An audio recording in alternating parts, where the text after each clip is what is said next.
Good afternoon students. Last lecture में हमने क्या किया था, पॉइनकेयर कार्टेन इंटीग्रल इनवेरिएंट निकाला था। आज हम उसके रिमार्क्स पढ़ रहे हैं।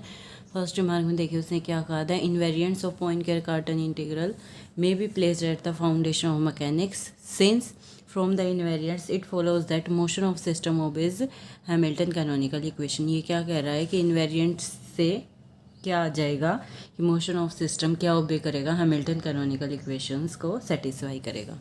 ठीक है। सेकेंड रिमार्क उसका कन्वर्सी आप लोग खुद पढ़ के देख लेना। थर्ड रिमार्क में देखिए, we change the variable of integral I by introducing the new variable Z connected with the old variables by the relation. इसने क्या किया है, इसने जो वेरिएबल था इंटीग्रल आई का उसको चेंज किया है। कैसे? Bye introducing the new variable, एक नया वेरिएबल इंट्रोड्यूस करके z, जो कि कनेक्टेड है ओल्ड वेरिएबल से बाय दिस रिलेशन। किस रिलेशन से? जो ओल्ड वेरिएबल्स थे t q i p i, उनको इस नए वेरिएबल z से कनेक्ट किया। कैसे? कि z equal to minus H of, जो कि इनका फंक्शन है। ठीक है, मतलब z को माइनस एच के इक्वल रख दिया। अब यहाँ से अगर P1 की वैल्यू निकाल लेंगे तो P1 किसकी टर्म्स में आ जाएगा, Z और बाकी सारे वेरिएबल्स की टर्म में। तो जो नया फंक्शन आएगा उसको हमने नाम क्या दे दिया, माइनस के, जो कि फंक्शन किसका आएगा, T Q1 Q2 Qn। P1 की जगह क्या आ जाएगा, Z, और P2 up to so on Pn। ठीक है। Putting this value in integral I we get. अब इनकी वैल्यू हम इंटीग्रल में पुट करेंगे। देखिए इंटीग्रल हमारे पास क्या आया था, summation P I delta Q I minus H delta T. ठीक है, ये हमारे पास आया था। पहले हम देखते हैं minus H delta T, first second वाली टर्म को पहले रखते हैं। माइनस एच की वैल्यू किसके इक्वल है, यहाँ से जेड के इक्वल है। ठीक है, तो वो टर्म बन जाएगी जेड डेल्टा टी। फिर बचा summation P I delta Q I. P1 को छोड़ दो, बाकी term P2 delta Q2 up to so on Pn delta Qn, जो थी P1 डेल्टा Q1। तो P1 की वैल्यू तो क्या है, माइनस के, तो P1 की जगह आ जाएगा माइनस के into delta Q1 D alpha. ठीक है, तो इंटीग्रल जो हमारे पास आया था उसको हमने नए वेरिएबल के टर्म में कन्वर्ट कर दिया। अब आगे देखिए ये क्या कह रहा है, thus a new variable the integral I has the aspect of Poincare Cartan integral but the role of time. ये कह रहा है जो नया वेरिएबल के टर्म्स में इंटीग्रल आया है वो भी इंटीग्रल इन्वेरिएंट ही है, बट सिर्फ हमने नए वेरिएबल्स के टर्म में ही तो उसको कन्वर्ट किया है। But the role of time is now played by the variable. अब ये क्या कह रहा है कि टाइम का रोल अब कौन प्ले करेगा, Q1, मतलब t की जगह क्या आ जाएगा, Q1। And in place of h we have momentum P1 taken with reverse sign. h की जगह पर क्या आ जाएगा, मोमेंटम P1 लेकिन रिवर्स साइन के साथ, तो ये बन जाएगा माइनस P1। ठीक है, उसके बाद इसने कहा thus the motion of system in new variable is described by following. Motion of system को हमने अभी मैंने रिमार्क से बताया हैमिल्टन कैनोनिकल इक्वेशन से डिस्क्राइब करेंगे। हैमिल्टन कैनोनिकल इक्वेशन क्या थी आपके पास, d Q I by D T equal to curl H by curl P i, और दूसरी क्या थी, d p i by D T equal to minus curl H by curl Q I. ठीक है, अब इन इक्वेशंस को हम 1 के लिए अलग से लिख लेंगे और बाकी सब के लिए एक साथ रखेंगे, क्योंकि हमने यहाँ 1, जब आई को 1 ले रहे हो तभी चेंजेस किए हैं। ठीक है, तो पहले इन इक्वेशन को मैं 1 के लिए लिखती हूँ, आई को जब 1 रख रहे हैं तब। तो D Q I by D T equal to curl H by curl P1, sorry इसको 1 रखा, और एक इक्वेशन बनेगी D P1 by D T equal to minus curl H by curl Q1। ठीक है, ये इक्वेशन बन गई। अब इसमें आप लोग चेंजेस करोगे तो जब आप इनको तो इंटरचेंज करना है। अब Q1 का काम कौन कर रहा है, T, और T का काम कौन कर रहा है, Q1। तो ये तो बन गया dt by D Q1 equal to, इधर आपके पास क्या है, curl H bye curl P1। ठीक है, इसकी जगह पर देखिए क्या आएगा, curl H bye curl P1। P1 की वैल्यू तो क्या थी, माइनस के।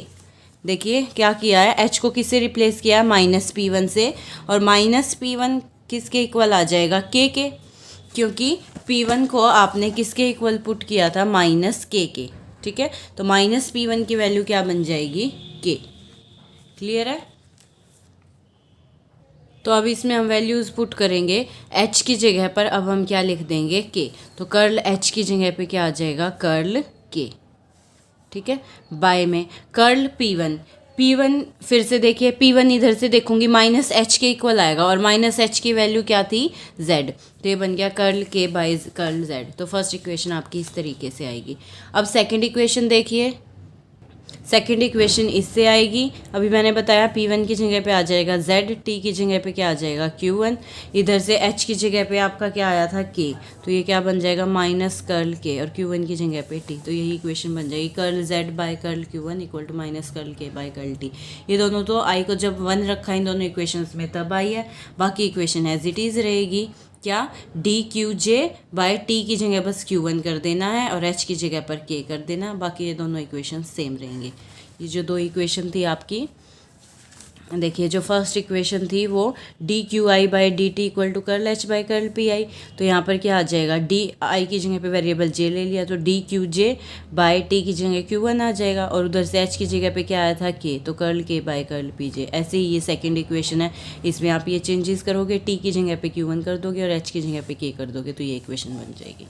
ठीक है, उसके बाद नेक्स्ट एग्जाम्पल है, let us consider the case of a linear oscillator for which h is equal to this. Form the canonical equation, take q for the independent variable.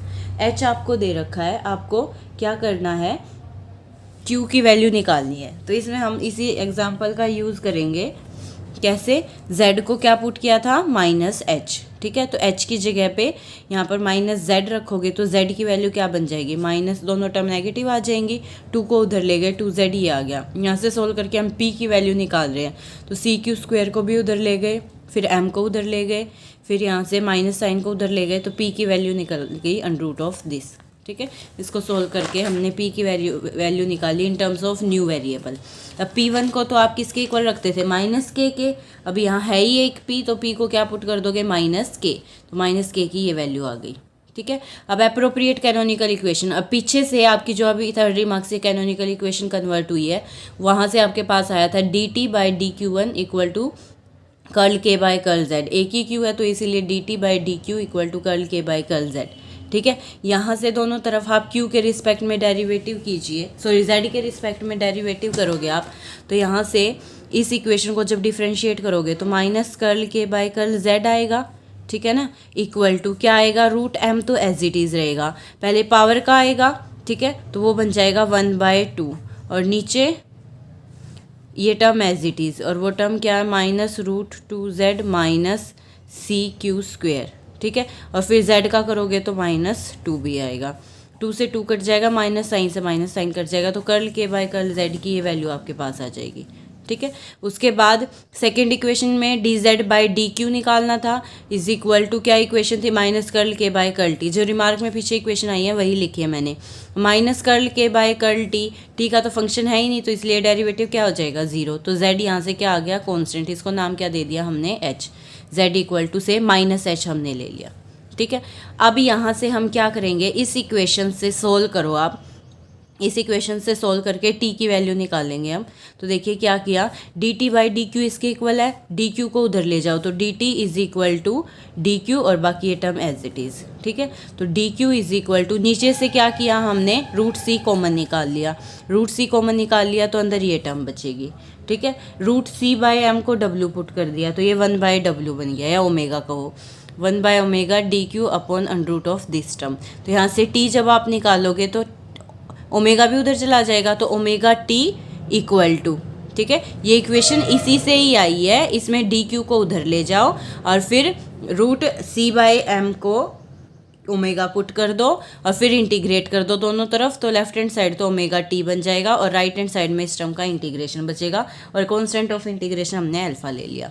ठीक है, इसका इंटीग्रेशन √a² माइनस x² क्या होता है, sine inverse x/a, तो वो formula लगा दिया, sine inverse q by this term, तो ये रिवर्स में आ जाएगी, minus alpha as it is. Alpha को उधर ले गए, q की वैल्यू निकालनी है, तो हमने क्या किया, साइन को भी उधर ले गए, ये टर्म बचेगी, उसके बाद इसको भी उधर ले गए, √2h/c आएगा, तो हमारे पास q की वैल्यू आ गई क्या, इसको नया नाम दे दिया a, तो क्या बन गया, q equal to a sine omega t plus alpha, यही हमें निकालना था।